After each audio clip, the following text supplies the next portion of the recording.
In this class, we are going to study about artificial hybridization as well as fertilization.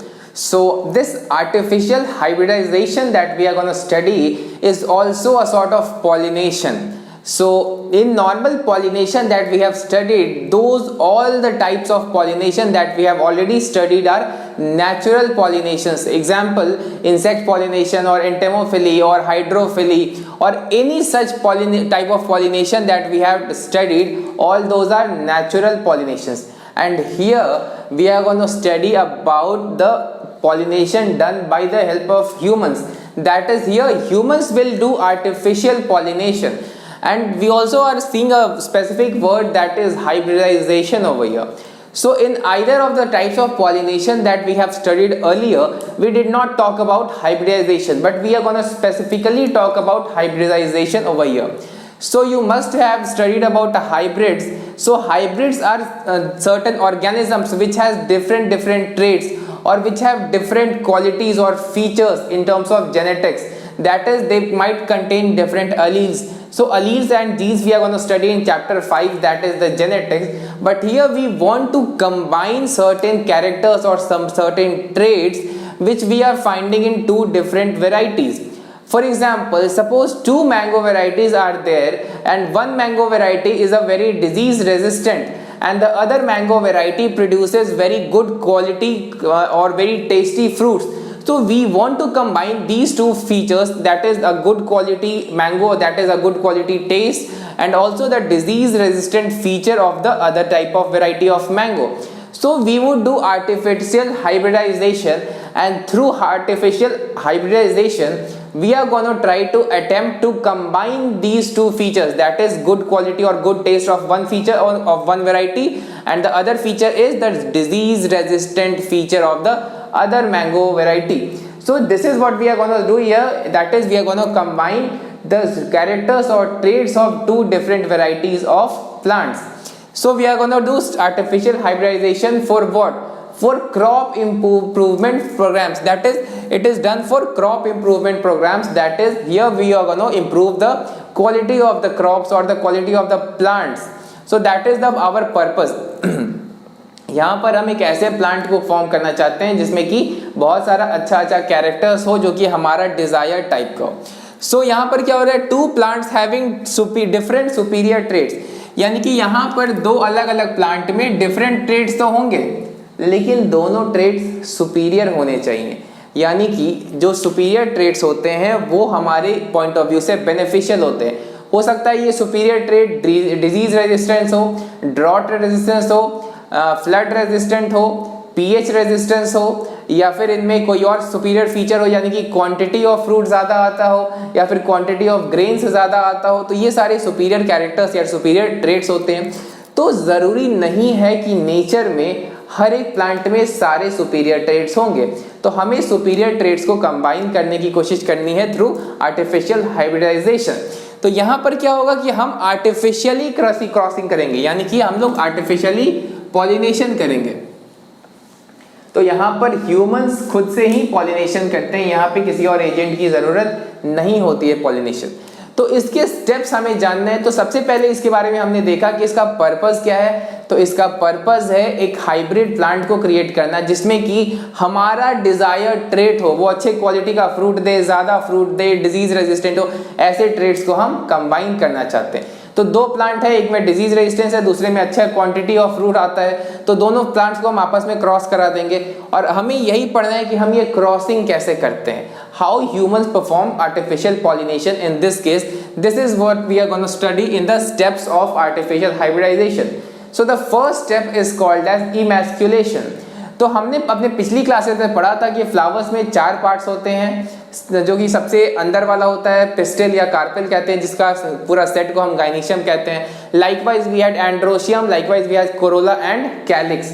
तो calyx corolla का यहाँ पर कोई भी रोल नहीं है, क्योंकि हमने पढ़ा था कि फ्लावर का कैलिक्स और कोरोला एक्सेसरी पार्ट होता है, उसका डायरेक्ट रिप्रोडक्शन में कोई रोल नहीं होता है. डायरेक्ट रिप्रोडक्शन में स्टेमेन और पिस्टिल का रोल होता है. स्टेमेन में एंथर के अंदर पॉलन ग्रेन्स बनते हैं.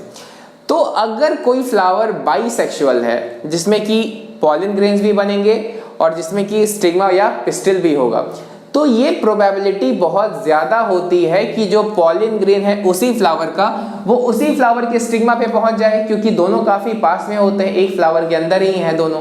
तो हम चाहते हैं कि सबसे पहले हमें क्या प्रिवेंट करना है, सेल्फ पॉलिनेशन, और हम यहाँ क्या करना चाहते हैं, क्रॉस पॉलिनेशन। लेकिन यहाँ पर हम जो पॉलिन ग्रेन यहाँ पर स्टिग्मा पर डिपॉजिट करेंगे वो हमारे चॉइस का पॉलिन ग्रेन होगा, यानी कि वो पॉलिन ग्रेन हम उस प्लांट से ऑब्टेन करेंगे जो कि बहुत ही सुपीरियर ट्रेट वाला प्लांट हो। तो यहाँ पर हमने क्या किया कि जो दूसरा प्लांट था जो हमारा, और जो प्लांट जिसमें कि फीमेल पार्ट हमें रखना है, उस प्लांट से हमने इमैस्कुलेशन कर दिया, इमैस्कुलेशन, दैट इज यहाँ स्टेमन्स को हमने रिमूव कर दिया। तो अगर हमने स्टेमन्स को रिमूव कर दिया तो ये फ्लावर तो पिस्टिलेट हो गया, क्योंकि हमने पिस्टिल या कार्पेल को रिमूव नहीं किया है, हमने सिर्फ स्टेमन्स को रिमूव किया है। और हमने पढ़ा था पिछली क्लासेस में कि जिन फ्लावर्स में सिर्फ स्टेमन्स होते हैं उन्हें स्टैमिनेट कहते हैं, जिसमें सिर्फ पिस्टिल्स होते हैं उसे पिस्टिलेट कहते हैं। तो भले ही यहाँ पर फ्लावर बाइसेक्सुअल है, लेकिन हमने जब उसे स्टेमन्स रिमूव कर दिया उसमें से, तो वो तो पिस्टिलेट हो गया आर्टिफिशियली। तो सबसे पहला स्टेप है कि अगर फ्लावर बाइसेक्सुअल है तो एंथर को हम रिमूव कर देंगे या फिर स्टेमन को रिमूव कर देंगे, तो बचेगा क्या, तो सिर्फ पिस्टिल। लेकिन अगर फ्लावर पहले से ही यूनिसेक्सुअल है, हमने पढ़ा था कि कुछ फ्लावर्स नेचुरली यूनिसेक्सुअल होते हैं, तो उनमें क्या करना होगा, उनमें ये जरूरत ही नहीं करने का। तो अगर यूनिसेक्सुअल फ्लावर्स है और वो पिस्टिलेट है, तो अगर फ्लावर पिस्टिलेट है तो वहां हमें जरूरत ही नहीं है एंथर को रिमूव करने की या स्टेमन को रिमूव करने की, क्योंकि वहां होगा ही नहीं।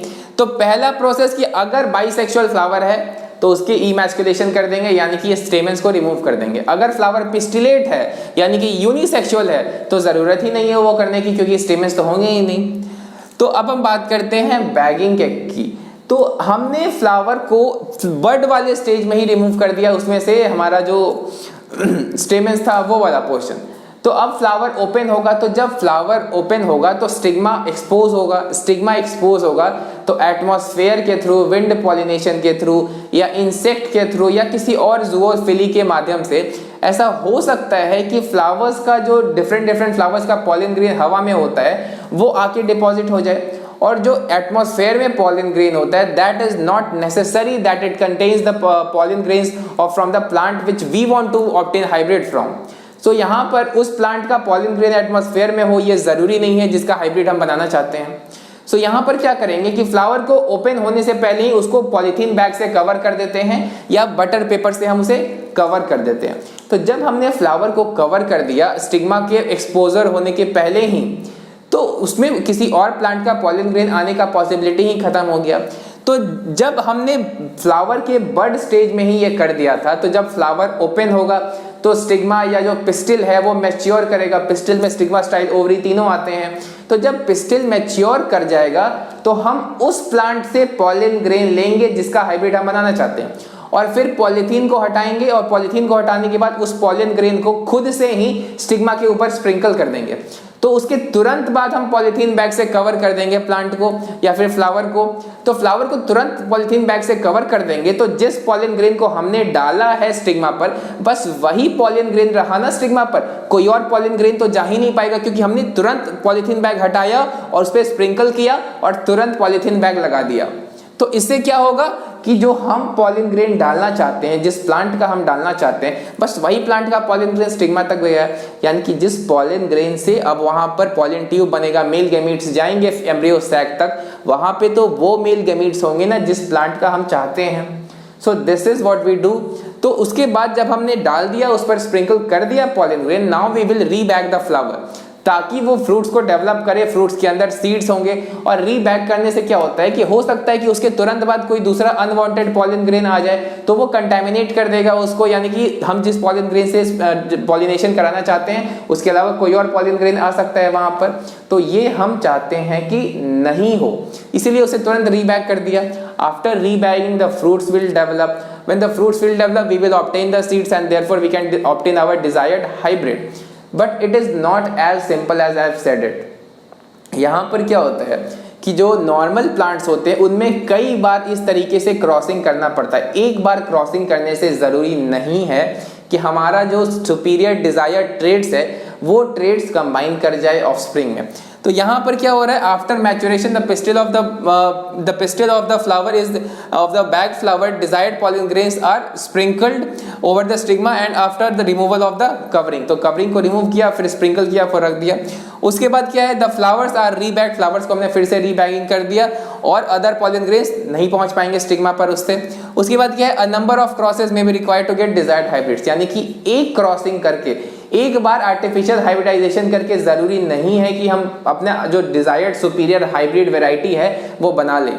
हमें कई बार आर्टिफिशियल हाइब्रिडाइजेशन करना पड़ेगा, तब जाके हमारे सुपीरियर ट्रेड्स जो कि हम चाहते हैं किसी प्लांट के अंदर हो, तब जाके वो किसी प्लांट के अंदर कंबाइन करते हैं। So a number of such trades are required to get the desired hybrid. So यहाँ पर हम ये इस प्रोसेस कई बार रिपीट करके अपने डिजायर्ड हाइब्रिड को क्रिएट कर सकते हैं, और जो हाइब्रिड होगा उसमें वो सारे फीचर्स, वो सारे ट्रेड्स या कैरेक्टर्स होंगे जो हम चाहते हैं कि उसमें हो।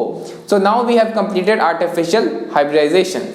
Now we would study about fertilisation in angiosperms. So angiosperms पे जो फर्टिलाइजेशन होता है वो थोड़ा सा डिफरेंट होता है जिम्नोस्पर्म्स के केस में। Here fertilization is called as double fertilization and it occurs only and only in angiosperms or flowering plants. So we have two fertilizations which are occurring over here and we will see what are those two fertilizations. So the first fertilization is called as real fertilization or true fertilization or generative fertilization. That is, this is the first fertilization that occurs, and the other fertilization which is called as vegetative fertilization or it is also called as triple fusion. So इस vegetative fertilization का दूसरा नाम है triple fusion। वो हम लोग देखेंगे कि क्यों उसे कहते हैं triple fusion। First of all we will study about true fertilization या generative fertilization। तो ट्रू फर्टिलाइजेशन यानी कि ये सिंगेमी को रिप्रेजेंट कर रहा है, this is not representing syngamy. तो जो सिंगेमी हम कहते हैं वो यही प्रोसेस है, यानी कि जो जेनरेटिव फर्टिलाइजेशन है जिसे हम नॉर्मली सिंगेमी या नॉर्मल टर्म्स में फर्टिलाइजेशन भी बोलते हैं, वो यही वाला जेनरेटिव फर्टिलाइजेशन है। सो यहाँ पर कौन कौन कंबाइन कर रहे हैं, तो हमने देखा था कि पॉलन ट्यूब से आया था दो मेल गैमीट, यानी कि यहाँ एक मेल गैमीट नहीं, एम्ब्रियो सैक तक दो मेल गैमीट आया था। अब एक मेल गैमीट एम्ब्रियो सैक के माउथ पर जो माइक्रोपाइलर साइड में दो सिनर्गिड और दोनों के बीच में एक एग सेल होता है, तो जो एक मेल गैमीट है वो एग सेल के साथ फ्यूज कर गया और बना दिया जाइगोट, यानी कि इसी प्रोसेस को हम कहते हैं सिंगेमी। तो ये जो जेनरेटिव फर्टिलाइजेशन है ये सिंगेमी को रिप्रेजेंट कर रहा है यहाँ पर। So this results in the formation of zygote, इसे हम ओस्पोर भी कहते हैं इस केस में। तो यहाँ पर जो जाइगोट का बनना है वो हो रहा है जेनरेटिव फर्टिलाइजेशन में। तो यहाँ तो मेल गैमीट और फीमेल गैमीट फ्यूज कर गए, तो इन्हें हम बोल रहे हैं जाइगोट का फॉर्मेशन करने वाला प्रोसेस, दैट इज सिंगेमी। लेकिन एक और एक्स्ट्रा फर्टिलाइजेशन है और ये थोड़ा सा डिफरेंट है अदर स्पीशीज या अदर कैटेगरीज से।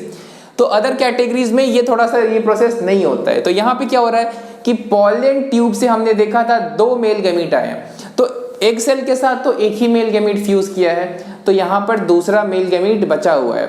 तो हमने देखा था कि एम्ब्रियो सैक के बीच में कुछ सेल्स होते हैं, एम्ब्रियो सैक के बीच में इधर हमने देखा था एंटीपोडल सेल होते हैं, तीन एंटीपोडल सेल होते हैं, बीच में दो पोलर न्यूक्लियाई होते हैं, यहाँ पर एक सेल और दो सिनर्गिड्स।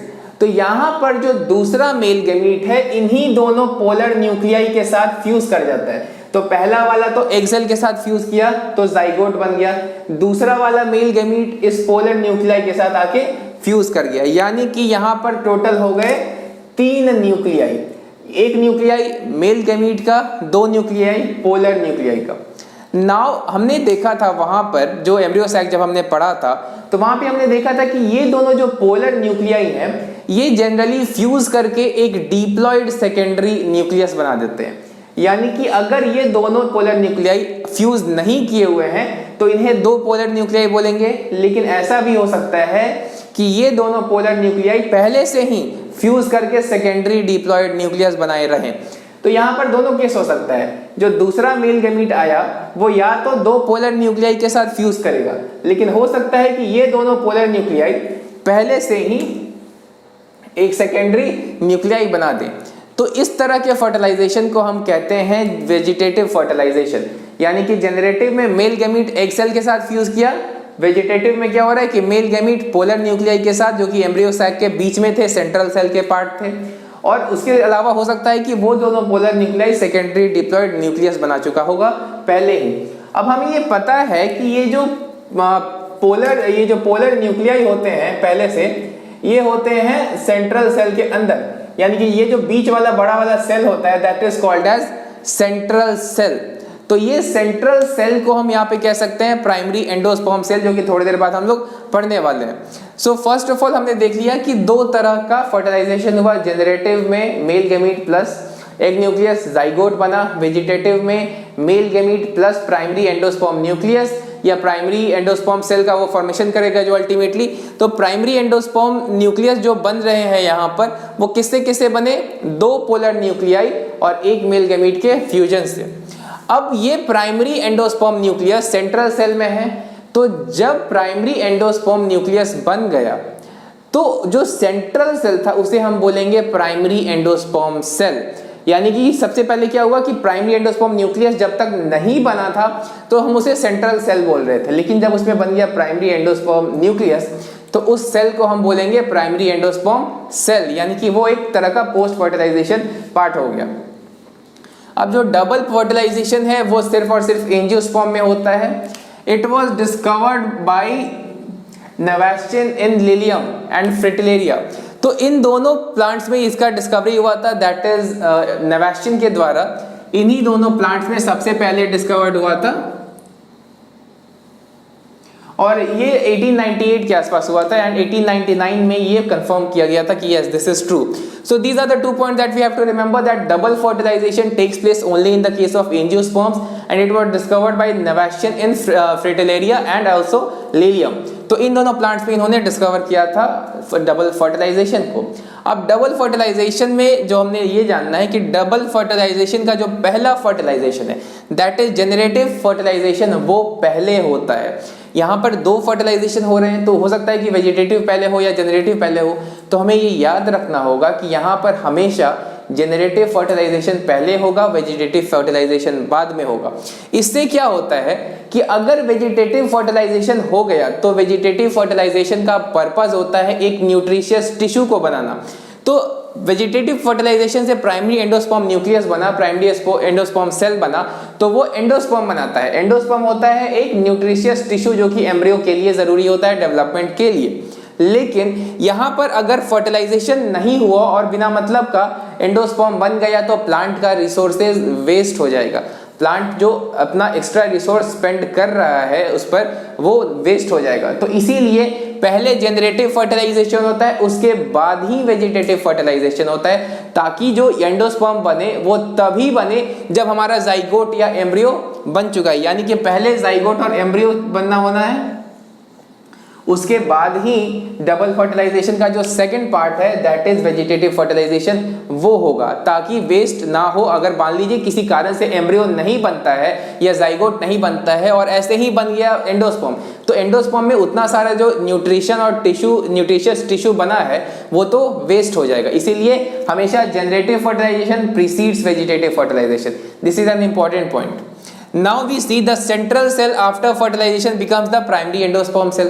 हमने देखा था एंडोस्पर्म के जो हमारा एम्ब्रियो सैक था उसके बीच में एक बड़ा सा सेल था जिसमें दो पोलर न्यूक्लियाई थे।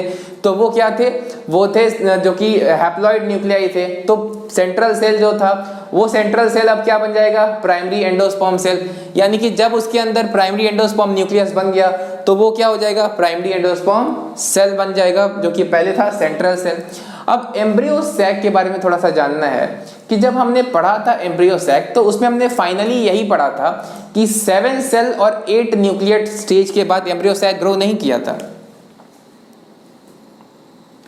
अगर आपको याद हो तो हमने इसके आगे एम्ब्रियो सैक का ग्रोथ नहीं पढ़ा था, क्योंकि 7 सेल्ड 8 न्यूक्लिएट स्टेज के बाद एम्ब्रियो सैक का ग्रोथ रुक जाता है, उसके बाद वो ग्रो नहीं करता है। लेकिन जब ये वेजिटेटिव फर्टिलाइजेशन होगा, जनरेटिव नहीं, जब ये वेजिटेटिव फर्टिलाइजेशन होगा तो एम्ब्रियो सैक को ये स्टिमुलस देगा जिससे कि एम्ब्रियो सैक फिर से अपना ग्रोथ रिज्यूम करेगा, यानी कि एम्ब्रियो सैक फिर से ग्रो करने लगेगा। तो एम्ब्रियो सैक में क्या ग्रो करेगा, उसमें एक न्यूट्रिशियस टिश्यू बनता है जिसे हम कहते हैं एंडोस्पर्म।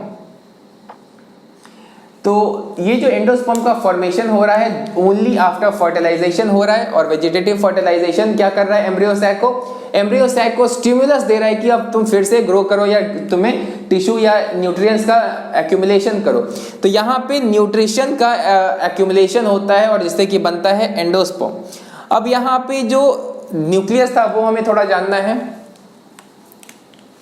तो एक मेल गैमीट होता है N, एग सेल भी होता है N, तो जाइगोट क्या हो जाएगा 2N, लेकिन यहां पर भी मेल गैमीट है N। अब दो पोलर न्यूक्लियाई है, मतलब N और N, या अगर सेकेंडरी डिप्लॉयड न्यूक्लियस है तो ये पहले से हो जाएगा 2N। तो N प्लस N या N प्लस 2N, दोनों ही केस में ये क्या हो जाएंगे 3N। तो जो प्राइमरी एंडोस्पर्म न्यूक्लियस है या प्राइमरी एंडोस्पर्म सेल है वो तो ट्रिप्लॉइड है, वो डिप्लॉइड नहीं है। डिप्लॉइड तो जाइगोट है और ये है ट्रिप्लॉइड, मतलब 3 न्यूक्लियस के क्रोमोसोमल सेट हैं इसके अंदर। तो ये 3 न्यूक्लियस के क्रोमोसोमल सेट होने की वजह से एंडोस्पर्म का जो सेल्स होता है वो बहुत ही ज्यादा एक्टिव होता है, बहुत ही तेजी से फिजियोलॉजिकली एक्टिविटी वो परफॉर्म करता है। तो ये क्या करेगा कि एंडोस्पर्म का जो सेल है बाहर में न्यूसेलस से न्यूट्रिशन एब्जॉर्ब करेगा और उसको एम्ब्रियो सैक के अंदर यानी कि अपने अंदर भरेगा, क्योंकि जो एंडोस्पर्म है वो तो एम्ब्रियो सैक के अंदर बन रहा है। So it is important that endosperm के जो सेल्स हैं वो 3N होते हैं। 3N होने की वजह से वो बहुत तेजी से डिवाइड करेंगे, तेजी से डेवलप करेंगे और तेजी से न्यूट्रिशन लेंगे न्यूसेलस से और वो बड़े हो जाएंगे, ताकि एंडोस्पर्म एम्ब्रियो के डेवलपमेंट से पहले बन जाए। जब हम एंडोस्पर्म पढ़ेंगे तो हमें ये पढ़ना है कि एंडोस्पर्म एम्ब्रियो के डेवलपमेंट से पहले बनेगा, फॉर्मेशन से पहले नहीं। पहले तो एंडोस्पर्म का फॉर्मेशन काफी स्लोली होता है और जब हमारा एम्ब्रियो डेवलप करने वाला होता है उसके पहले ही एंडोस्पर्म बन चुका होता है। इसीलिए एंडोस्पर्म का जो एक्टिविटी होता है वो काफी तेज होता है, क्योंकि एम्ब्रियो को डेवलपमेंट के लिए न्यूट्रिशन चाहिए। तो एम्ब्रियो को डेवलपमेंट के लिए न्यूट्रिशन देने वाला टिश्यू एंडोस्पर्म होता है, इसीलिए एंडोस्पर्म प्रीसीड्स एम्ब्रियो डेवलपमेंट। तो एंडोस्पर्म जो है ना, endosperm formation precedes embryo development, ताकि एम्ब्रियो को ये न्यूट्रिशन प्रोवाइड कर सके।